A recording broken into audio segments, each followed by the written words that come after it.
Oh, Baba, because Sister Sandra Capo no Tinyoma bebre one ma o ma ontimi nya adaje kura ntimi wo so ho yi akapo ba de onu say nsem pii e te say de nipa o de be asemi di kan nsem bebre ne so no nsem bebre ne so no ma me san wo mu biem quickly na afia mbre ne nkomo no so juada ye de eye pad akwa achi on boarding and by enrada e bo sha hodo amu amanyoko mu na mu opposition a mo kasafa hon titire MPP amanyoko no e bo sha hodo mo de bae e fa asoafo ho ne nioma dodo na no ye de nyina so bro enne asemi dika maka cho say so ne say asem bia wo ho na so wan wa ni anka the good the bad and the ugly am ya mpe ho en pomasi bra e de asem bebre beba enu ntina ejuada kosi fiada no yewura akwasinsia presidential correspondent a osa permanent so twe nso nya chimni agi brese ono de hinta bia no obepie so e de amai akosi machi kwabra me joso it's good to see you. It's good sir what you me nya e ka watari nwasem atari tija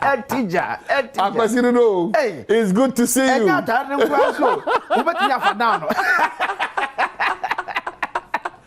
oh akosi muni bia isebebre o na hanu e kwa ntu kase pia eyi akwasi no akwasi nsia no akwasi akwa ba machi bi na Asem be do wase pie na no wo so jingle yem de pa wo man hene kwa na sante eyefoti we do jina akwasi asemidika ejuada da ase me hu sa na montuo bi e ahya ase e koso pad ho nkomo and clearly that's what radio any TV ye ni obi ani mansum bia ye de ne say sinto ne mere ye wo ya brabom no ye pointing out ne nyina collectively is that responsibility ye timi adwendwe ho ye na no juada ode tu dwa na anamontu ahya ase e koso and no adanso de asem foforo tu dwa about ministerial appointments no no nipa do do ayefa ene ho nsunsuaso ebire bi e ba ensem bi nipa bi mkae ni nyante se Ghana ne yehwe ne adwene Ghana ho enne minim de odi aba do pay de abra na me ba no pay amene sha se ne se ene ekuada okay last week Monday na ye 13 February 2023 Ghana police for senior officers ya ebe form as chief inspectors ekotwere nsohwe okay na nipa 1389 ene kotwere nsohwe no akwanya wo se betimi afa amanfo as chief inspectors eye 250 eti out of 1389 no 250 na kwabena omofa ede efrem enano juada police for kotwere nsohwe no ewo UCC campus ewo enkrahanum no ensohwe ni lekie police for nsohwe no police for nsohwe abela akosi bikwa de mukakase na mpe baby afọ police for nsohwe nso akoliki aliki wow. Some of the invigilators COP Tete Johonu. Any other senior police officers. And the entire way ni saying say yencheda nyane clear. So this is the question here, Eliki. Everyone shall see a call for remarking. You must have said call for remarking. Say omo ahwe ni here. Ebe ko etiom. Because according to Bimuno, nipa kakra bi no monsaka. Wasali kids. The police for so chief inspectors so na ekotwere no. And now no juada. Yeah, UCC for the certain questions no. Aliki. All kind of simple sir no. You fa bi mfo asoba no. Ade bi wo say wo dey ayam hihie ni hie no. Na eye odadwene. It should not be say enipa bi na ekotwero nso hwe eye Ghana ana yenimu gu asesa no because at the end day no nipa ebe free sanso hwe mu aba no so omo ye chief inspectors chief yes enye obi no omo kosum no omo besum Ghana it is asinto we ni mre exactly asinto we ni mre we bribia da akosi asema ode to one pay enye asema e dekra emu nwam sa o because already no there's a mindset be say aposi for na nkasa dwumadi omudi no keta asese ne proye no djubahwa IGP ade ba kwa okutia ne say 1 posi ni oya wadanfo 2 unya information bi abeti magi posi ni adi fabre no 3 wona ye keta asem ne proye sem wa posi dwuma no won bomodi aso ne omu nyina aso de obakogu baabi 4 Ghana for how kwa fa so kra mani paba posi dwuma ku no enum police for ntete training kwa de omo fa so nyina no eni nyina no e ya de ha police adwumako no nti se ye ko wie kire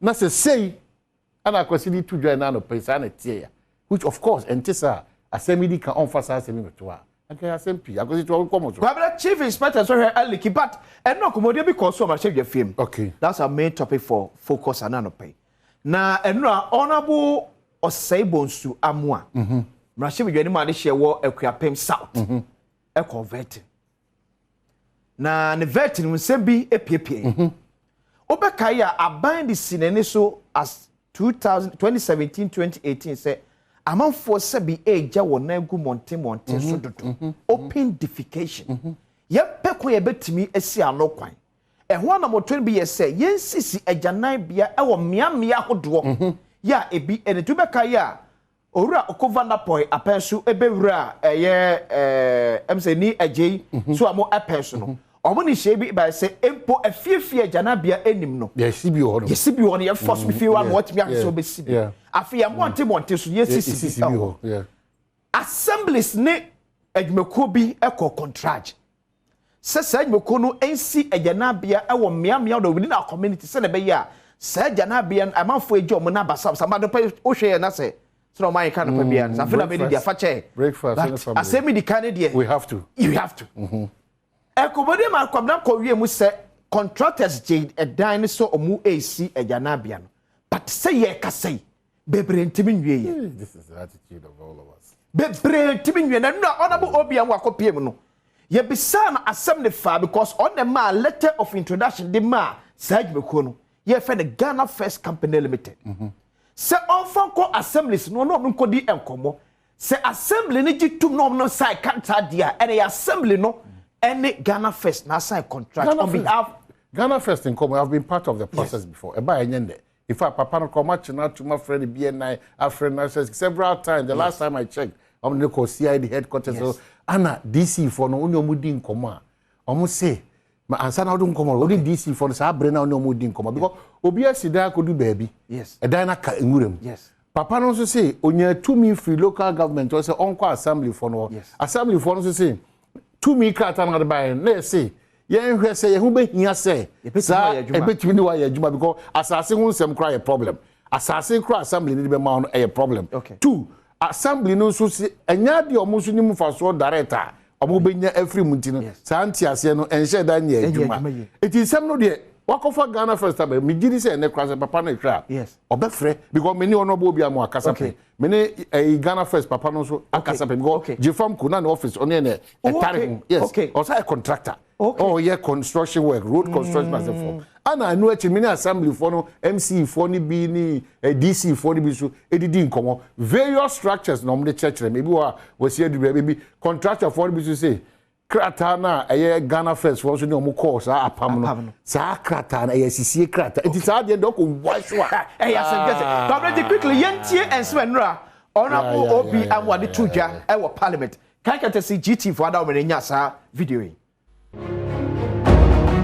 wa ediko tuja any na yes center on honorable obi amwa because already ensemble se mienu miensa ba ko ayese onu akasa ne municipality ye Akuapem South autonom no ba bia contractor ne esidu ye no omo apesika e de akwa akoto aso because na ye ajananda da o na ebugu ye e de se ba besi ufro e na ni sie so be ka akwan mu ntino na amanfo se ba bia o meja o meyo mo ye na ye din to so asem ne pesika e de kokoto aso ba pato director mame the contract between Akuapem South and Ghana First Company Limited near here assembly ni ye no sunsuanso betimi anya e wo Ghana so in the next years to come after this is a contract Ghana aban by Akuapem South municipality abanam senior won assign TOC that the project partner is the assembly hereby covenant that the land it shall provide shall be its self-acquired land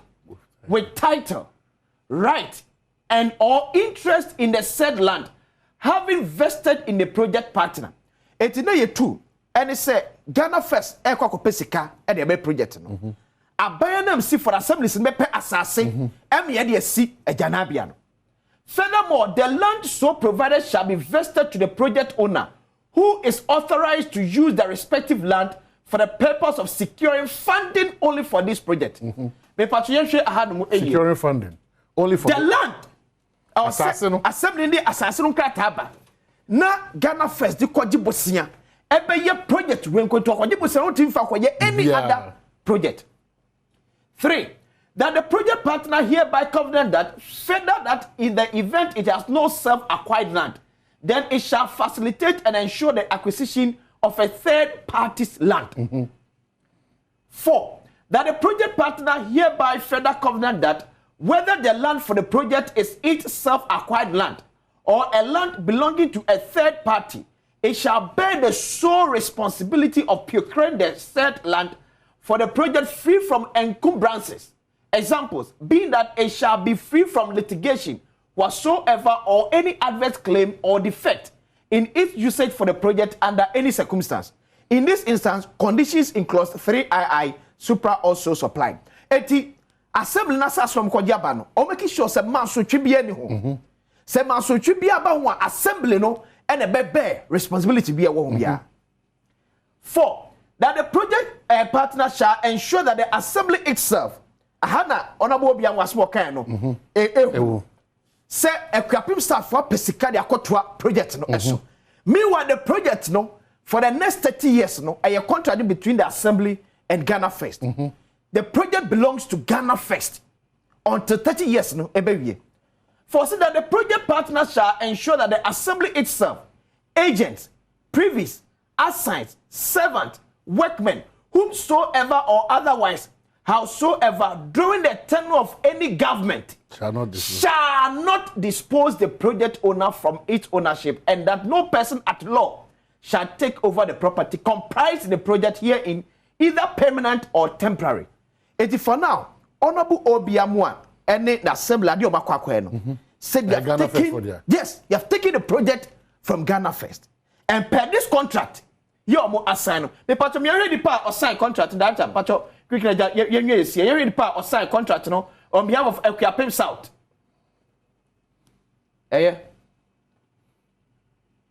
Nipa or sign a contract on behalf of Equiapem South any. The Chief Executive Officer, Honorable Frank Edu, Equiapem South District Assembly. Wow. I feel not all can about say yes, Asem no. Attorney General so on twice to be. Now when you patch that quickly, you call graphic online. Near share ADB one fast now. A year as a graphic online now. Share amount for ADB or graphic online say CA. Attorney General at the Ghana First. Peninico Jinemu ewo Asem Dibiano. No, they about to Jepacho court discharges Ghana First Company CEO. But you can read the first or 2 paragraphs. The Accra Circuit Court has discharged Frank Akule, Chief Executive Officer of Ghana First Company Limited, a waste company who was accused of defrauding some contractors in a project to build toilet facilities. Afiyanko quotations. So this Attorney General and I'm senior court was see. Based on submissions of the prosecution, this is a court. The case is struck out as withdrawn by prosecution. Prosecution, Attorney General. Accused discharged forthwith. Passport of accused to be released to him by registry. The judge said in her ruling. Any documents deposited at the registry in fulfillment of the bail terms should be released to their rightful owners. That is the sureties forthwith, the presiding judge added. Okay. So, on this note, here can you say, Abai and Fanshi in Wakwemu, Nyankope another judgment debt. Abai Fanshi in Wakwemu, Nyankope another judgment debt. Okanya, aye, Asem Nakasaji to say in the next 4 months, Omni Assassin Kratabe Ghana First. Normally, a ski alone from 2018, year Kwapim South, for instance, Esanebe Pimne, Kwabram checks them or Nyado Mode Assassin Krata Abba. Okay, so ASMP, that's why I say Medica, ever cost a baby, Sasami. Minako said this year, make us say, I was a pennis, I go can see, I crado, bro.